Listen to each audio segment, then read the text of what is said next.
Hi guys, you are watching Pharmacy Tayyib official YouTube channel and I am Pharmacist Tayyib। तो आप first semester doctor pharmacy की biochemistry के lecture series देख रहे हैं। अल्हम्दुलिल्लाह पहला लेक्चर अपलोड हो चुका और आपने उसको देखा, पसंद किया, लाइक किया और शेयर किया, थैंक यू वेरी मच। आज दूसरा लेक्चर हम पढ़ने जा रहे हैं। चैप्टर नंबर तो 2 है बायोकेमिस्ट्री ऑफ कार्बोहाइड्रेट, लेकिन इसके मैंने 3 लेक्चर बनाए हैं, सब लेक्चर।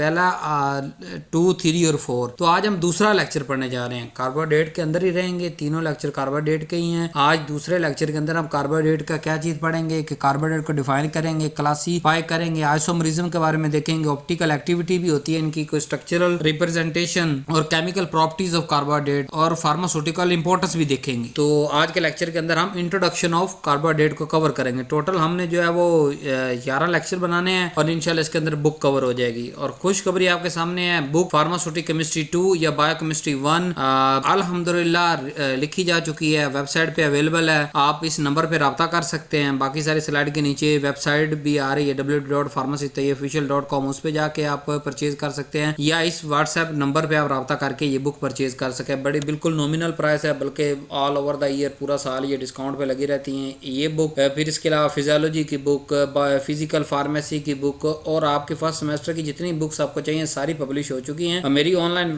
जो वेबसाइट है www.pharmacytayyibofficial.com, वहाँ पे ये अवेलेबल है। लेक्चर बनाने का मकसद ये है कि आपको एक बेसिक अंडरस्टैंडिंग दे दी जाए, लेकिन अगर आपने एग्जाम के पॉइंट ऑफ व्यू जाना या थोड़ा डेप्थ जाना या इस बुक की 1-2 करैक्टरिस्टिक्स आपको बता दूं कि इसके अंदर एमसीक्यूज हैं, ट्रू फॉल्स हैं, शॉर्ट क्वेश्चन है, लॉन्ग क्वेश्चंस हैं। अगर आपका एमसीक्यूज टाइप, क्योंकि सेमेस्टर सिस्टम है तो इसके ज्यादातर एमसीक्यूज टाइप सिलेबस होता है। तो और दूसरा, इन डेप्थ में अगर आपने कोई चीजें देखनी है तो वो फिर आपको मेरी बुक परचेज करनी पड़ेगी। लेकिन ओवरऑल एक बेसिक फिनोमेना मैं इस पूरे लेक्चर सीरीज के अंदर आपको कवर करूंगा। तो आए हम आज का लेक्चर शुरू करते हैं। फार्मास्यूटिकल केमिस्ट्री, हम बायोकेमिस्ट्री पढ़ रहे हैं, कार्बोहाइड्रेट की, उसकी डेफिनेशन, क्लासिफिकेशन, आइसोमरिज्म और जो पूरी एडिंग हम पढ़ के आ चुके हैं। आज ये देखेंगे लेक्चर 2 के अंदर। लर्निंग ऑब्जेक्टिव आज के क्या है जी, कि हम इस लेक्चर पढ़ने के बाद आप काबिल हो जाएंगे कार्बोहाइड्रेट की तारीफ, उसकी क्लासिफिकेशन, आइसोमरिज्म और ऑप्टिकल एक्टिविटी को एक्सप्लेन करेंगे, स्ट्रक्चर रिप्रेजेंटेशन को शुगर की है या नहीं है, केमिकल प्रॉपर्टीज कार्बोहाइड्रेट की कौन कौन सी हैं और फार्मास्यूटिकल और मेडिसिनल इंपॉर्टेंस कार्बोहाइड्रेट की क्यों है, कि फार्मासिस्ट को पढ़ने की क्यों जरूरत पेश आती है। तो सबसे पहले कार्बोहाइड्रेट देखते हैं। What is carbohydrate? कार्बोहाइड्रेट के एक मेजर क्लास है बायोमॉलिक्यूल्स की। बायोकेमिस्ट्री के अंदर हम क्या पढ़ते हैं? बायोमॉलिक्यूल्स पढ़ते हैं। उस बायोमॉलिक्यूल की एक एग्जांपल है कार्बोहाइड्रेट, जो कि हमारी जिंदगी के लिए बड़ा जरूरी है। क्यों जरूरी है? पहली वजह, ये हमें एनर्जी देता है। दूसरी वजह, ये स्ट्रक्चरल कंपोनेंट है। तीसरी वजह, ये सेल की जो रिकॉग्निशन है और मेटाबॉलिज्म है सारा इसी की बुनियाद पे चल रहा होता है। तो ये 3 मेजर काम, यानी सेल को एनर्जी देना, स्ट्रक्चरल कंपोनेंट उसके बनाना और सेल के मेटाबॉलिज्म को कंट्रोल करना, ये सारा कार्बोहाइड्रेट पे डिपेंड कर रहा होता है। तो इसलिए कार्बोहाइड्रेट को पढ़ना बहुत ज्यादा जरूरी है, अंडरस्टैंड करना बहुत ज्यादा जरूरी है, ताकि हम जो है वो, क्योंकि 50 से 60% जो डेली एनर्जी हम कंज्यूम कर रहे होते हैं वो कार्बोहाइड्रेट की शक्ल में कर रहे होते हैं। तो हमें अगर वो सारे मैकेनिज्म्स, वो सारे स्ट्रक्चरल कंपोनेंट, वो सोर्स ऑफ एनर्जी हमें पता होंगे, तभी हम नॉर्मल बॉडी फंक्शन को भी डिफाइन कर सकेंगे। और जब डिजीज के अंदर जाएंगे तो डिजीज के अंदर कौन से अब नॉर्मल बॉडी फंक्शन है उनको भी जो है वो डिटेल के साथ डिस्कस कर सकेंगे। सबसे पहले हम तारीफ देखते हैं। कार्बोहाइड्रेट की तारीफ क्या है कि ये ऑर्गेनिक कंपाउंड है जो कंपोज होते हैं कार्बन, हाइड्रोजन और ऑक्सीजन पे। बिल्कुल सादा सी तारीफ। ऑर्गेनिक कंपाउंड यानी जो लिविंग ऑर्गेनिज्म के अंदर पाए जाते हैं, और कार्बन, हाइड्रोजन, ऑक्सीजन, ये 3 एटम लाजमी है, इस पे भी मुश्तमिल होते हैं। प्लस क्या होता है? पॉलीहाइड्रोक्सी, यानी बहुत सारे OH ग्रुप लगे होंगे। हाइड्रोक्सी मतलब OH ग्रुप, पॉली मतलब बहुत सारे, कि हर स्ट्रक्चर कार्बोहाइड्रेट के अंदर पॉलीहाइड्रोक्सी होंगे। फिर वो एल्डिहाइड होंगे या कीटोन होंगे, यानी कि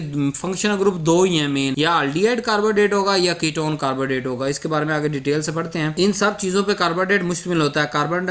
कार्बन, हाइड्रोजन और ऑक्सीजन के मॉलिक्यूल और पॉलीहाइड्रोक्सी, जो पॉलीहाइड्रोक्सी के ग्रुप काफी सारे, और एल्डिहाइड का ग्रुप लगा होगा या कीटोन का। और जब ये टूटेगा तब भी तो यही चीजें देगा। तो हम दोनों तरह से डेफिनेशन कर सकते हैं कि इट इज कंपोज ऑफ फलां फलां फलां फलां and also on the hydrolysis, कि जब वाटर की मौजूदगी में किसी भी कार्बोहाइड्रेट को ब्रेक करोगे तो हमें क्या मिलेगा? सबसे पहले पॉलीहाइड्रोक्सी ग्रुप मिलेंगे, कार्बन मिलेगा, हाइड्रोजन मिलेगा, ऑक्सीजन मिलेगा, एल्डिहाइड मिलेगा, कीटोन फंक्शनल ग्रुप मिलेगा। जनरल स्ट्रक्चर, जनरल फार्मूला की बात करें कार्बोहाइड्रेट के लिए, वो है CH2O और ब्रैकेट के अंदर N। और एग्जांपल अगर बात करें ग्लूकोज, सबसे पहले एग्जांपल जो आपके ज़हन में आनी चाहिए, फ्रुक्टोज, सक्रोज। अब बायोलॉजिकल इंपॉर्टेंस क्यों है? क्योंकि जैसे मैंने आपको बताया कि ये एनर्जी प्रोवाइड करते हैं। कौन सा? ग्लूकोज। ग्लूकोज हमारी बॉडी की बुनियादी एनर्जी का यूनिट है। ग्लूकोज से टूट के ATPs बनती हैं और वो ATPs हम खर्च करते हैं, और 50 से 60% जो एनर्जी आ रही होती है वो इसी ग्लूकोज की वजह से आ रही होती है। प्लस कार्बोहाइड्रेट एनर्जी स्टोर भी करते हैं, जैसे ग्लाइकोजन स्टार्च उसकी शक्ल के अंदर बहुत ज्यादा एनर्जी जो है स्टोर कर लेते हैं और जब हमें चाहिए होता है इसको ब्रेक डाउन करके हम इस्तेमाल कर लेते हैं। फिर ये स्ट्रक्चरल कंपोनेंट जैसे सेल वॉल हो गया एनिमल्स के अंदर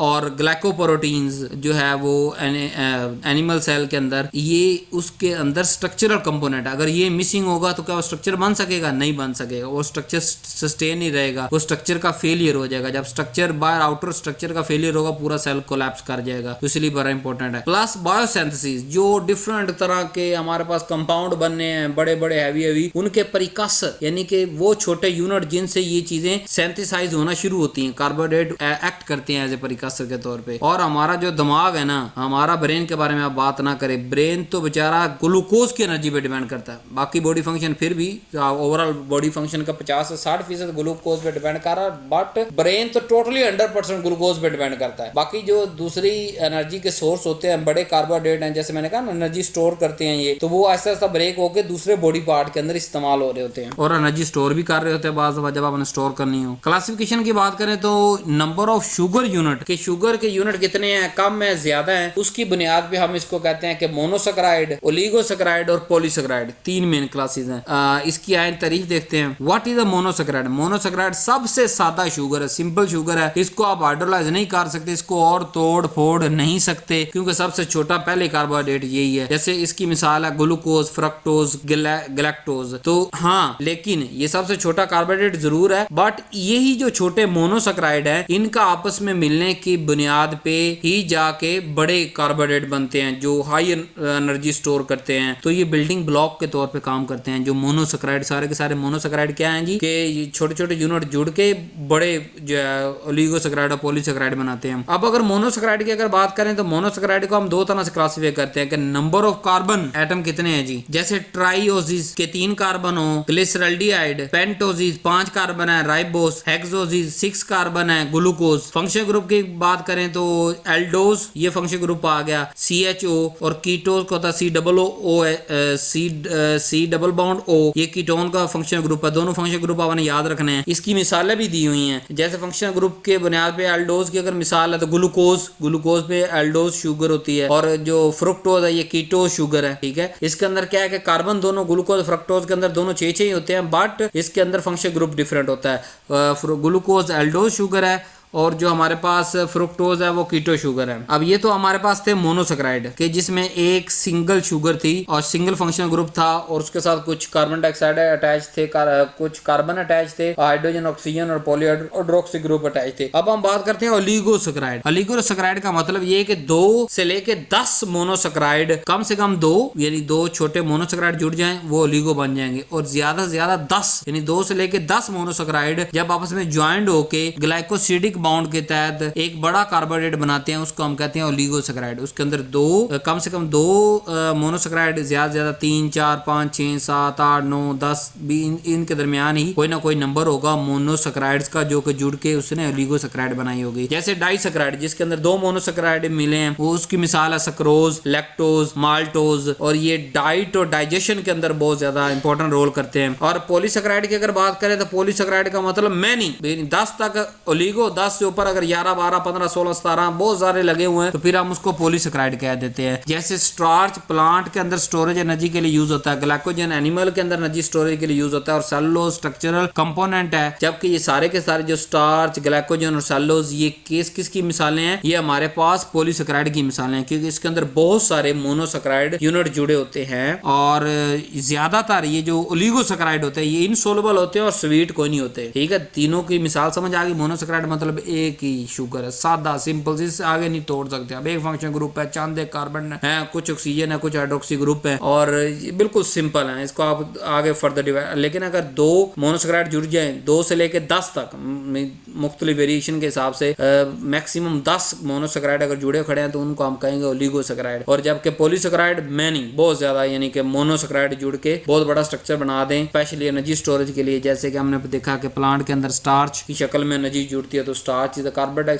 carbohydrate, but it is not a monosaccharide, it is not a polysaccharide, it is not a oligosaccharide, it is a polysaccharide। और जितने ज्यादा जुड़ते जाएंगे ये इनसोल्युबल होता जाएगा और नॉन स्वीट होता जाएगा। आगे हम बात करें जी isomerism. What is isomerism phenomena in the carbohydrate? Isomerism refer to compound, ऐसे कंपाउंड को हम रेफर करते हैं जिसके अंदर same molecular formula but different structural या स्पाइटल अरेंजमेंट के, मतलब नंबर ऑफ कार्बन सेम है, ठीक है, दोनों के अंदर जो दो मिसालें हम कंसीडर कर रहे हैं जो भी ले लें, बट उनके जो स्ट्रक्चर हैं वो डिफरेंट है। तो इस फिनोमेना को कि सेम नंबर ऑफ कार्बन होने के बावजूद दो डिफरेंट स्ट्रक्चर के अंदर एक्सप्रेस करना, इस फिनोमेना को कहते हैं आइसोमरिज्म, के एक दूसरे के आइसोमरिज्म है। अब आइसोमरिज्म की कई टाइप्स हैं जी। सबसे पहले स्ट्रक्चरल आइसोमरिज्म जो मैंने अभी पढ़ाई कि डिफरेंट स्ट्रक्चर होगा, फिर है स्टीरो आइसोमरिज्म, फिर ऑप्टिकल आइसोमरिज्म, एपिमरिज्म और एनोमरिज्म। इन सबको पांचों को डिटेल को आइसोमरिज्म सिंपल समझ आ गया ना। बेसिक डिफरेंस इन पांचों के अंदर यही है कि नंबर ऑफ कार्बन फिक्स रहेगा, स्ट्रक्चर में चेंज आएगा। अब कौन सा स्ट्रक्चर कैसे चेंज आएगा अब पढ़ते हैं हम। स्ट्रक्चरल आइसोमरिज्म की अगर बात करें तो इसके अंदर फंक्शनल ग्रुप डिफरेंट होता है, जैसे ग्लूकोज और फ्रक्टोज। ग्लूकोज के अंदर एल्डोज शुगर है, एल्डो एल्डिहाइड लगा हुआ है, और फ्रुक्टोज कीटो शुगर है, उसमें कीटोन ग्रुप लगा हुआ है। अगर ऑप्टिकल आइसोमरिज्म की बात करें तो occur due to asymmetric carbon atom, यानी कायरल कार्बन मौजूद है, और optical isomer rotate plane polarise light के, ये पोलराइज लाइट को जो है वो किसी खास प्लेन पे रोटेट करते हैं, जिनको हम डी और एल फॉर्म रिप्रेजेंट करते हैं कि ये डी आइसोमर है इसका, ये एल फॉर्म है आइसोमर की। अब यहाँ फर्क समझे, नंबर ऑफ कार्बन डी और एल के अंदर दोनों सेम है, सिर्फ फर्क किसका आया? सबसे पहला फर्क आया कि उसके अंदर कोई कायरल कार्बन, मतलब ऐसा कार्बन जिसके अंदर 4 डिफरेंट तरह से कार्बन लगे हुए थे, वो मौजूद है, जिसको हम क्या कहते हैं एसिमेट्रिक कार्बन एटम मौजूद है। उसकी वजह से क्या होता है कि जब उस पर कोई पोलराइज लाइट पड़ती है ना तो वो एक खास एंगल पे डिफ्लेक्ट कर देता है। अगर वो डेक्सो रोटेटरी करे तो उसको डी फॉर्म कहते हैं, अगर लीवर रोटेटरी करे तो उसको एल फॉर्म कहते हैं। तो number of carbon same, but chiral carbon होने की वजह से और पोलराइज लाइट को दो डिफरेंट प्लेन में रोटेट करने की वजह से हमने डेक्सो रोटेटरी को डेक्स डी फॉर्म कह दिया और लीवर रोटेटरी को एल फॉर्म कह दिया। लेकिन ज्यादातर हमारी जो बायोलॉजिकल फॉर्म है वो डी फॉर्म है, डेक्सो रोटेटरी होते हैं जी। नेक्स्ट देखते हैं epimerism. Epimerism differ in configuration at one specific carbon, कि किसी एक कार्बन पे कोई चीज मुख्तलिफ हो जाए उसे कहते हैं epimers. They both are epimers, यानी नंबर ऑफ कार्बन सेम, बस किसी एक स्पेसिफिक कार्बन, पहले हमने स्पेसिफिक की बात नहीं की, हमने कहा कहीं भी डिफरेंस आ सकता, ठीक है। जैसे ग्लूकोज और गैलेक्टोज, ये कार्बन नंबर 4 पे डिफरेंट होते हैं, जबकि दोनों के अंदर number of carbon, number of जो है वो फंक्शनल ग्रुप, सारी चीजें सेम होती हैं। दोनों के अंदर एक एक फंक्शनल ग्रुप होता है, बट नंबर ऑफ कार्बन भी सेम होते हैं। दूसरी जो हाइड्रोजन और पॉलीहाइड्रोक्सी ग्रुप होते हैं वो भी सेम होते हैं। सिर्फ फर्क क्या है कि कार्बन नंबर 4 पे डिफरेंट अरेंजमेंट है एज कंपेयर टू दूसरे के, यानी ग्लूकोज का गैलेक्टोज से डिफरेंट है और गैलेक्टोज का ग्लूकोज से डिफरेंट। एनोमरिज्म की अगर बात करें तो ये साइक्लिक स्ट्रक्चर के अंदर होता है, हर यानी कि आइसोमर के अंदर नहीं होगा। अगर उसका स्ट्रक्चर साइक्लिक है तो उसके अंदर ये फिनोमेना शो होता है। किसी को हम जो है वो अल्फा कहते हैं, किसी को बीटा कहते हैं। फंक्शनल ग्रुप किस तरफ मौजूद है उसकी बुनियाद पे अल्फा और बीटा को हम क्लासिफाई करते, तो नाम तो सेम रहेगा ग्लूकोज स्ट्रक्चरल फॉर्म के अंदर, जबकि अल्फा ग्लूकोज और बीटा ग्लूकोज दोनों के अंदर क्या डिफरेंट आएगा कि उसकी फॉर्मेशन में डिफरेंट आ जाएगा, कि किसी का फंक्शन ग्रुप स्ट्रक्चर उस जो साइक्लिक स्ट्रक्चर है उससे बाहर है, किसी का फंक्शन ग्रुप उसके अंदर मौजूद है किसी भी स्पेसिफिक लोकेशन पे। बट ये जो एनोमरिज्म है यानी साइक्लिक स्ट्रक्चर का बनना, ये ग्लाइकोसिडिक बाउंड फॉर्मेशन के लिए बड़ा इंपॉर्टेंट है। इसी की बुनियाद पे आगे जाके ग्लाइकोसिडिक बाउंड। ऑप्टिकल एक्टिविटी की अगर कार्बोहाइड्रेट की मैं बात करें तो ऑप्टिकल एक्टिविटी ऐसी ताकत कंपाउंड की जो रोटेट कर सके प्लेन पोलराइज लाइट को। अगर वो डेक्सो रोटेटरी कर दे उसे पॉजिटिव तो वो राइट साइड पे रोटेट करेगा तो उसको डेक्सो रोटेटरी कह देंगे, और अगर वो लेफ्ट साइड पे रोटेट करेगा तो उसको लीवर रोटेटरी कह देंगे। अब यहाँ पे हम आइसोमरिज्म नहीं पढ़ रहे, अब ये क्या चीज मैंने आपको पढ़ा रहा हूँ, जो ऑप्टिकल आइसोमर्स है ना वो अपनी ऑप्टिकल एक्टिविटी की वजह से ऑप्टिकल आइसोमर है कि दे रोटेट द लाइट, अगर राइट साइड पे तो डेक्सो रोटेटरी और लेफ्ट साइड पे तो लीवर रोटेटरी। तो जो एबिलिटी है कंपाउंड की लेफ्ट या राइट लाइट घुमाने को, उस एबिलिटी के नाम को हम कहते हैं ऑप्टिकल एक्टिविटी। और उस एबिलिटी की बुनियाद पे जो दो मुख्तलिफ स्ट्रक्चर बनते हैं उनको हम आइडेंटिफाई करते हैं, उनको कहते हैं ऑप्टिकल आइसोमरिज्म, जो कि पीछे पढ़ के आ चुके हैं हम। ये इतना जरूरी क्यों है, जो ऑप्टिकल एक्टिविटी होना जरूरी क्यों है? नंबर 1 ये शुगर को पहचानने में मदद देती है। नंबर 2 क्वालिटी कंट्रोल के अंदर हम बड़ा इसको जज कर रहे होते हैं। क्यों? क्योंकि अगर हमें डेक्सो रोटेटरी रख के चलना है पूरी फार्मूलेशन को, तो वो अगर लीवर रोटेटरी हो गया ड्यूरिंग ड्यूरिंग फार्मूलेशन, तो वो हमारी फार्मूलेशन बेकार हो जाएगी। फिर एंजाइम की एक्टिविटी को समझने के लिए ऑप्टिकल एक्टिविटी बड़ी जरूरी है कि एंजाइम भी स्पेसिफिक ऑप्टिकल आइसोमर पे अटैक करता है। हमें पता होता है कि फलाना ने डेक्सो पे करना है, फलाने ने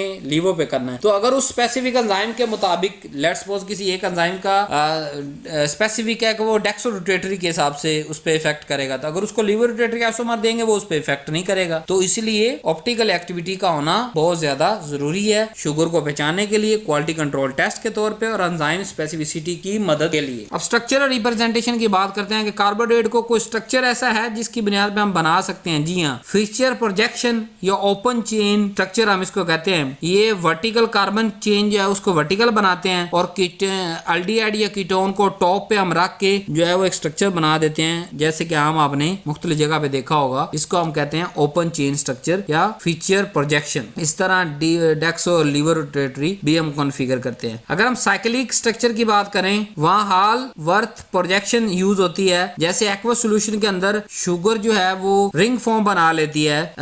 लेट्स सपोज पायरेनोज जो कि 6 मेंबर रिंग है और फ्यूरेनोज जो कि 5 मेंबर रिंग है, ठीक है। अब एक्वस सॉल्यूशन के अंदर जब शुगर गई तो वो रिंग बना लेती है, तो जब वो रिंग बनाती है तो उसको हम इस जो है हावर्थ प्रोजेक्शन के थ्रू उसको रिप्रेजेंट करते हैं। इसके अंदर इसी बुनियाद पर फिर हम अल्फा और बीटा को आइडेंटिफाई करते हैं। साइक्लिक स्ट्रक्चर की इंपॉर्टेंस की अगर बात करें तो ये स्टेबिलिटी बढ़ा देता है साइक्लिक स्ट्रक्चर होने की वजह से, और फिर हमें म्यूटा रोटेशन की एक्सप्लेनेशन साइक्लिक स्ट्रक्चर की बुनियाद पे मिलती है और डिफरेंट वैल्यू का रिएक्शन भी इसी बुनियाद पे हो रहे होते हैं। अगर केमिकल प्रॉपर्टी की बात करें कार्बोहाइड्रेट की, तो सबसे पहली प्रॉपर्टी है जी रिड्यूसिंग प्रॉपर्टी कि reducing sugar have free aldehyde and ketone group, जैसे कि ग्लूकोज एंड गैलेक्टोज। तो ये क्या करते हैं, यही हमारी दो टेस्ट हैं, बेनेडिक्ट और फेलिंग टेस्ट। इसी रिड्यूसिंग प्रॉपर्टी की बुनियाद पे हम इसको टेस्ट को हमने डिजाइन किया है और इसको यूज करते हैं और हम बताते हैं कि हमारी जो शुगर है ये रिड्यूसिंग है या नहीं है। और अगर शुगर या किसी दूसरी चीज, मतलब लेट्स सपोज हमें कुछ थोड़ा सा प्रोटीन का पाउडर दे दिया, थोड़ा सा कार्बोहाइड्रेट का पाउडर दे दिया, अगर उसने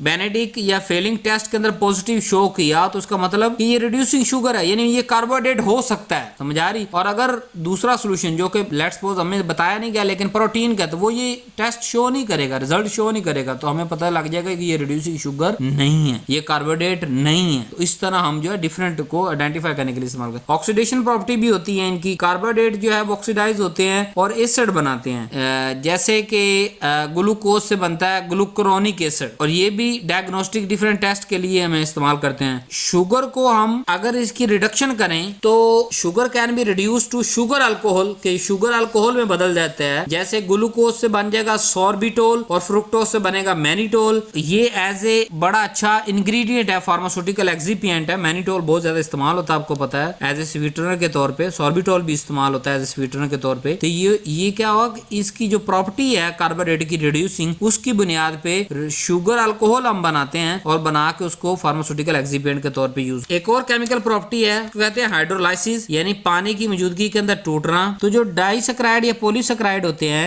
वो हाइड्रोलाइज होते हैं मोनोसैकराइड की शक्ल के अंदर, जैसे जो सुक्रोज है वो टूटेगा और उससे ग्लूकोज और फ्रक्टोज बन जाएगा ड्यूरिंग डाइजेशन। जैसे हमारे पेट के अंदर डाइजेशन हो रही होती है तो वहाँ जो सुक्रोज है वो टूट के फ्रक्टोज और ग्लूकोज में कन्वर्ट होता है। ये भी इसकी केमिकल प्रॉपर्टी के वाटर की मौजूदगी में कार्बोहाइड्रेट टूट जाता है। अब कार्बोहाइड्रेट की फार्मास्यूटिकल इंपॉर्टेंस देखते हैं। सबसे पहला तो ये एनर्जी मेटाबॉलिज्म का एक रोल है। ग्लूकोज प्राइमरी फ्यूल है, आपको बताया कि हर जगह ग्लूकोज टूटेगा और एटीपी बनेगी। फिर नंबर 2, ये ब्रेन और रेड ब्लड सेल के लिए तो ग्लूकोज 100% उनका फ्यूल है, और एबनॉर्मल अगर मेटाबॉलिज्म होगा तो वहाँ फिर बीमारी जन्म लेगी, जिसको हम कहते हैं शुगर, डायबिटीज, मेलाइटिस। अगर ड्रग फॉर्मुलेशन की तरफ बात करें तो कार्बोहाइड्रेट को यूज एज ए डाइल्यूएंट के तौर पे भी यूज करते हैं, स्वीटनर के तौर पे यूज करते हैं, बाइंडर और स्टेबलाइजर के तौर पे यूज करते हैं। इनके बारे में हम आगे डिटेल में फार्मास्यूटिक्स में पढ़ेंगे। तो ये, लेकिन आपने याद रखना है कि फार्मुलेशन के अंदर भी कार्बोहाइड्रेट बड़ा इस्तेमाल हो रहा है। और क्लिनिकल फार्मेसी की बात करें तो जो है कार्बोहाइड्रेट ये एनालाइज करते हैं हम डिफरेंट डायबिटीज को डायग्नोज करने के लिए, ब्लड ग्लूकोज को मॉनिटर करने के लिए, मेटाबॉलिकल डिफरेंट जो डिसऑर्डर्स हैं उनको मैनेजमेंट करने के लिए हम इनको यूज करते हैं। आईवी फ्लूइड और न्यूट्रिशन की बात करें तो जैसे डेक्सट्रोज इंजेक्शन है, डेक्सट्रोज क्या है, कार्बोहाइड्रेट है, तो हम कार्बोहाइड्रेट ही दे रहे हैं आईवी फ्लूइड के अंदर भी। ओरल रिहाइड्रेशन सोल्यूशन की बात करें तो वो भी कार्बोहाइड्रेट है। पेरेंट्रल न्यूट्रिशन की बात करें वो भी कार्बोहाइड्रेट है। तो हॉस्पिटल फार्मेसी के अंदर तो ये बड़ा काम का है जी, आईवी फ्लूइड के अंदर आपने डील करना है और न्यूट्रिशन बच्चों या बूढ़ों के अंदर देनी है, तो तीनों चीजें कार्बोहाइड्रेट से लिंक करती हैं। अगर हम कार्बोहाइड्रेट ही नहीं पढ़ेंगे तो हमें डेक्सट्रोज इंजेक्शन कैसे लगाएंगे या डेक्सट्रोज ड्रिप कैसे लगाएंगे या ओरल डिहाइड्रेशन सोल्यूशन का मैकेनिज्म कैसे हम समझ सकेंगे, पेरेंटल न्यूट्रिशन कैसे समझ सकेंगे। अगर लेबोरेटरी के अंदर टेस्ट की बात करें तो वहां ये ब्लड ग्लूकोज को एस्टिमेशन के लिए, यूरिन शुगर टेस्ट के लिए और एंजाइम ऐसे यानी एंजाइम के टेस्ट के लिए कार्बोहाइड्रेट यूज होता है। सो उम्मीद है आपको लेक्चर बड़ा अच्छा लगा होगा। बिल्कुल बेसिक और बुनियादी चीजों को मैंने कवर किया, ज्यादा खींचातानी नहीं की, जान के मैंने नहीं की, क्योंकि इस सीरीज के अंदर हमने इसको गो थ्रो लेके जाना है। लेकिन जहां भी ये सीरीज खत्म होगी वहां पे इस हर जो मैकेनिज्म है या हर उसको डिटेल के साथ पूरा आधा पौना घंटा उस कॉन्सेप्ट पे हम बात करेंगे और आपको मुकम्मल गाइडेंस देंगे। यहाँ सिर्फ एक चैप्टर का ओवरव्यू दे रहा हूँ कि इस चैप्टर के अंदर ये चीजें आपको आना जरूरी है ताकि एग्जाम की रात को भी आप ये वीडियो देख के अपने पेपर देने जा सकें। सो वंस अगेन वेबसाइट नीचे आपके आ गई www.pharmacyofficial.com, इस पे जाके बुक परचेज करें और अपनी इन्फॉर्मेशन को और ज्यादा बढ़ाएं। तो थैंक यू वेरी मच। अल्लाह हाफ़िज़।